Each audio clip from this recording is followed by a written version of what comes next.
we can have more respect and loyalty towards each other.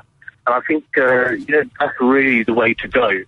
And earlier on, you were talking about Muslims not coming out and condemning those who do wrong things. Well, we do, but our message is not really heard. I hear this a lot. The media just doesn't concentrate on those who are doing such good work because it's not an exciting story. Nicky, I've talked to you before, and I've told you every year we collect £20,000 as young Muslims for British Legion every single year. And when it was the poppy burning, we got such a small bit in the paper in one of the tabloid newspapers. Yet the people, these idiots that went around burning the poppies, they got a 2-page spread. There we are. Stephen in Wakefield, what do you say to Imran? Well, I mean, my point is that cultures are a function of race, really, and a culture is a people's way of dealing with nature. That's why cultures are different, because peoples are different. What? But that's not a bad... it's not a bad thing. What do you mean people? What do you mean peoples are different, Stephen? Well, peoples have a different... Well, religion, for instance, that's a function of a people, They decide, that people decide on their own jurisprudence. The legal systems throughout the world are all different. But Christianity is a religion, a multi-race religion. Islam is a multi-race religion. Nadia, go on. I don't think any law is different from any law any other part of the world. Well, it is different. I mean, it is not. The fact is different. Not. And according to Islam, it says that any land that you land, you have to respect the law of the king. So if people are not respecting that law, they are breaking that law. Surely, yes. If people don't respect that law, they are breaking the law. Simple as that. And another thing is that I just want to tell this gentleman, I am a Muslim. I'm an Arab descendant, and I'm African. But my culture is English. My children, we speak English in my home. My children no longer speak my language. When I speak my language, they tell me, don't talk to me, mummy, mumbo jumbo. They want to speak to me English. They speak to me English, and we eat. To be honest, Stephen, say that again. Wait. Stephen and Wakefield, say that again. Just because you speak English doesn't mean to say you are English. Yes, but then you were saying that we do not embrace other people's culture. We do embrace. No, I didn't say that. What I said was that culture is specific to people. Culture is a function of people's interaction with nature. But I have never said that I'm not proud as an African person, and I'm sure you are proud as an English person. But interchanging is not a bad thing. Well, I think it is a bad thing. I'll tell you this. I live in Africa. Right now, Africa and Dubai is full, and the Middle East is full of Western people, and they are embracing it. Please go to Dubai. I think you haven't traveled a lot. I want you to go to Dubai. I want you to go go to Qatar, where now every I don't want to impose myself on anybody. Wait. Okay, Stephen, Stephen, what are you saying? What did you say there? Well, I don't want to impose myself on anybody else. I don't want to impose my way of thinking on other people. I want to be left to view the world in the way that I do. Don't be negative about it. I'm not being negative. I'm being positive. Well, listen, you may want him to go to Dubai. I want to go to Jerry Sutcliffe because he's got to go soon. Jerry, what do you think about what you're hearing? I think it's a healthy do that. People are getting down to the core issues, but the reality is the vast majority of people want to live and work together and do. Britain has, Jerry. That's nonsense. Well, I mean, Stephen, you're from Wakefield, a very mixed community. Sorry. Well, I'm from Wakefield, but I originate in Dewsbury. Right. right. Well, I originated. Dewsbury's a perfect example. Hang on, Nadia. Let's hear from Peter and Jerry at this particular juncture. Nadia, you've spoken superbly, but let's just hear from Peter, and then Jerry get response in. Okay. Stephen, go on, say what you... I'm just saying, I live near Wakefield, but I'm originally from Dewsbury, and that's a perfect example of how integration doesn't happen and isn't happening. Certainly not on the mass. I mean, you say integration might happen if one individual goes to live somewhere else, but when it comes to huge numbers, then integration doesn't happen. Well, it does, Stephen, because you go to hospital in Dewsbury, you go to services in Dewsbury, you get treated by a Muslim doctor, Muslim nurse. You go to Saviltown. I've been to Savile. I used to work in Saviltown, so I know it very well, Stephen. But the point being is that there have been problems in the past, and I understand that. But what we've got now, and what we're moving to second and third generation, is people coming together, and that must be a good. Jerry, that's wrong. It's getting more concentrated in Saviltown. I bet there isn't a handful of white people live in Saviltown now. It's effectively Pakistan in Dewsbury. Well, it's not actually. It moves around. It moves around in terms of.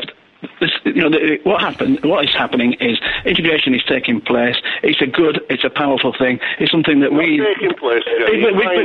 You're too influenced by the Labour Party, I'm afraid. No, I'm not. I'm involved as a politician in Bradford for 30-odd years, so I understand our community, hopefully. And what we're seeing now is people coming together. We're seeing... It's Manningham.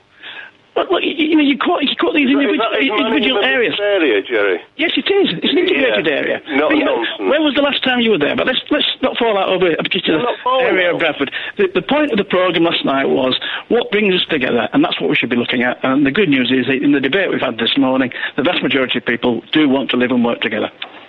Well, listen, let's move on. Thank you all very much indeed. Some really interesting calls. It's thank you, Jerry Sutcliffe, for your contributions this morning. It's 9:51. Here's the travel. We have for you Haroon in Manchester, Paul in Middlesex, Lynn in Leeds, and Betty in London. Good morning, all. This Friday morning. Morning. Welcome to the 5 Live Your Call community. One world, one love. Betty, you go first. Okay, and one of the problems about immigration and multiculturalism is that the host population has to pay for special provision for ethnic minorities, language lessons in education, translators in social services and health, housing provision for the needy, no benefit to the host community. The benefit is supposed to be it's good for business, but business is largely multinational nowadays, and the taxpayer has to pay up the bill. We have had to accommodate and modify our culture to suit ethnic minorities. For hundreds and hundreds of years. Pardon? For hundreds and hundreds of years. Well, I've not been here for hundreds and hundreds of years. I'm not that young. But in the last, as an educator, it's had a tremendous effect on our education system. Provision has gone to ethnic minorities rather to our own needy children. All right, you make a point that Haroon wants to take up, because Haroon is... Let me bring somebody else in. Okay, Haroon, he wants to speak on this point, Betty, I think. Language. Right. Haroon, go on. Yeah, that language, my parents came in the 60s and I was born and brought up here, and I'm part and parcel of the culture. The Asian community and the ethnic community, the Muslim, because I'm a Muslim, have contributed massively in the last 50 years, so I don't take on board the fact that we haven't contributed. You've got to remember that we were invited here in the 60s because there were jobs that weren't being taken up by the local population. So my father, who had an English subjects passport, was brought up speaking English, went to a Catholic-speaking school because India at the time was under British rule and was for the best part of 200 years, came here to work. And obviously, as a result of that, my brothers and sisters came over with my mother in a boat in the 60s. I was born and brought up here. I've contributed and I feel part of society fully. Now, I live mainly in a white area in Altrincham, where my children go to school and are probably the only Asian children or mixed-race children in that school. But I work in a suburb of Manchester, which is 90% ethnic. Now, I take on board the fact that I never thought I would say this, but people need to have a certain amount of English when they come to this country. I was sent here by my multinational company. Well, why did you never think you would say this? Because I hadn't experienced 90% of the people walking through the doors in a customer service environment that I worked for in a major multinational where people do not speak English.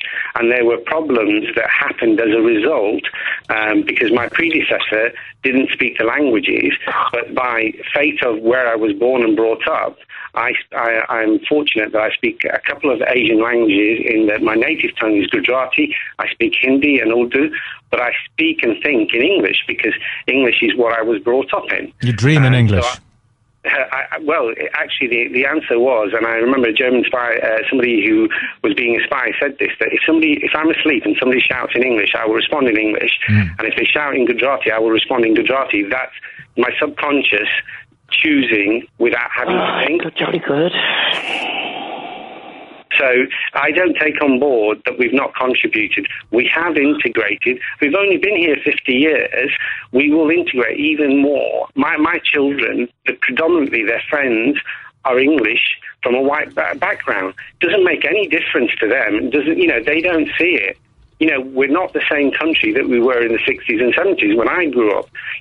Love thy neighbour. You wouldn't play that, but, I remember as a family sitting down and watching it and laughing. I know. And, we can't be... Watching it anyway, yeah. Paul in Middlesex, come in here.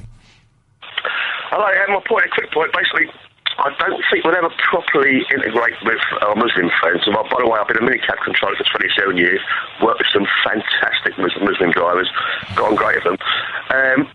Because we don't socialise. We don't socialise... I can't say to my friend Ali, well, friends, come down the pub for a quick pint. Even though he might have an orange juice, he won't want to come in my pub. We can't go to certain restaurants because my friend's got to eat his halal meat. So we might, like ships in the night, we might pass each other at work or in each other's shops, but we'll never fully integrate properly, I don't think. Okay, Haroon, it's an interesting... Haroon, what do you say to that? Majority of my friends are English and white. If I go to a pub, I'll have an orange juice. We go to an Indian restaurant. 90% of the Indian restaurants in this country offer halal food. You go to the Trafford Centre, 90% of that is halal now. There are options there. It's how much you want to integrate. Can I interrupt there? But that is the problem. It's not. I'm not criticising it. But you can't come to, let's say, I want to go to a carvery, right? Eat as much as you like, carvery. You can't come with me, unfortunately, because of your beliefs. I've got to go to your place. See, what I'm saying is, I'm not criticising, there's all those little barriers, left, right and centre, which stop us. Take the Christmas do. They went to Ben Brazil, which serves meat, but I had the vegetarian option. It's about compromise and learning to live and work together. If I take a short-sighted view, then I shouldn't be here. Then, we've only got, life's hard enough as it is.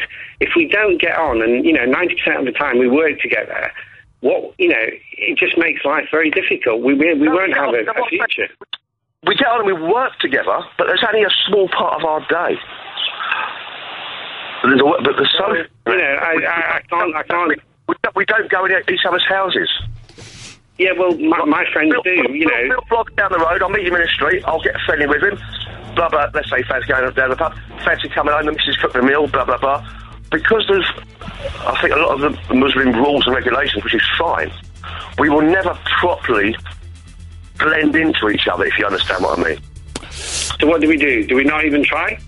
Well, I'm going over to don't get me wrong. I've worked with Muslim tribes for 27 years, and I've got some great people I work with, fantastic people. But I only see them at work, so I don't see their families. Okay, we're out of time. We're out of time, and you've made your point very well. Thank you all.